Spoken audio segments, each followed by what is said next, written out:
Happy day, children. Today we are going to see Chapter 5 Periodic Classification of Elements, Part 1. Okay, so from ninth standard we are talking more about, we are learning about the elements, their symbols. Okay, we are talking about the period, group. Okay, so we should know about the history of periodic table, how the periodic table was developed. So what are the contributions by various scientists to that periodic table development? Okay, first scientist who developed the periodic table was Dauber-Reiner. So that is called as Dauber-Reiner law of triads. Okay, so in 1817, a German chemist, he is called as Dauber-Reiner. What he done is he arranged the elements, okay, with the similar properties into group. So some groups were identified and it will have the three elements. So what is the main finding of this is, so when the middle element is will be there, three group, that is called as law of triads, three elements. Okay, so the middle element atomic mass, if you take the average of the first and the third one, okay, so the atomic mass of the middle element will be exactly the average of the atomic mass of the first and the last third element. Okay, so if you arrange the three elements the increasing order, and the average of the first and the third element will give exactly the atomic mass of the middle element.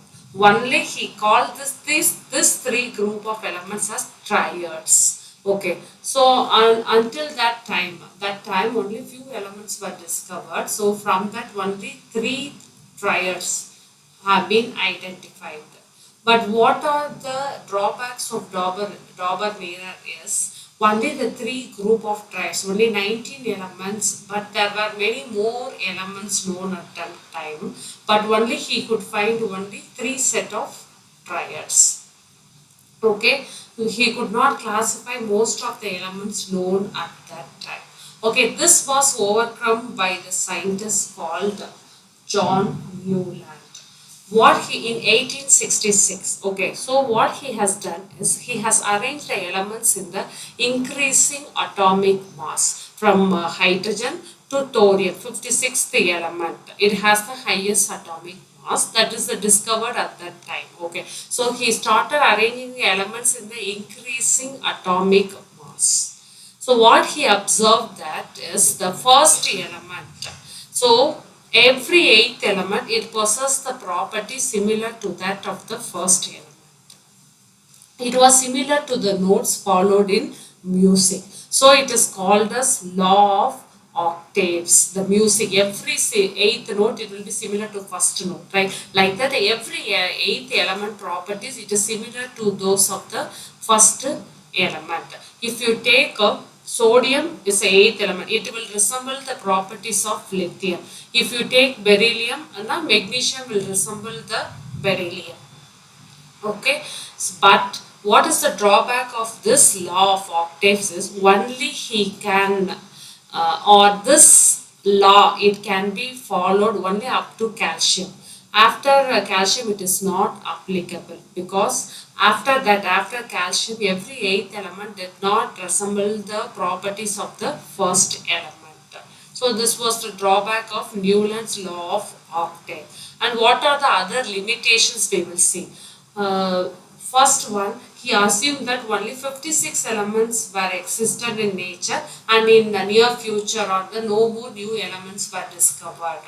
But when new elements were discovered, this properties, that is every eighth element possesses the property of the first element. That properties couldn't be defined as per the Newland law of octave. Then, in order to fit the elements into the law of octaves table, he kept two elements in the same group, that too that is different from the properties, hydrogen, fluorine, chlorine, bromine and all halogens. Whereas the cobalt and nickel, it is completely different from that group. So in order to fit the elements in the periodic table, he had just adjusted the two elements in the same slot. That was one of the limitation. Next, Cobalt and nickel, it is positioned in the same column with fluorine, chlorine, bromine. That properties will be entirely different from cobalt and nickel. That is one of the limitation. Next, iron. Iron possess iron. Fe is iron, right? It has the similar properties of cobalt and nickel, but it is placed far away from the elements. So these are the drawbacks of Newland law of octet. Then come the scientist Mendeleev. Mendeleev periodic table. Okay, that time during Mendeleev period, 63 elements were arranged, known at that time. What he has done, he has arranged the elements in the increasing atomic mass. So he has made the relationship between the atomic mass of element with physical and their chemical properties. He has selected hydrogen and oxygen, and the former, because hydrogen and oxygen, it will react with most of the compounds and it forms hydrides and oxides. Then he took that as one of the basic properties of an element. So what he has done, properties of 33 elements. Okay, he has written on 63 cards. Then he fit the elements with similar properties. So the elements with similar properties were sorted out and he placed it in the table. So every element got its position. So he was able to group the element based on their similar properties.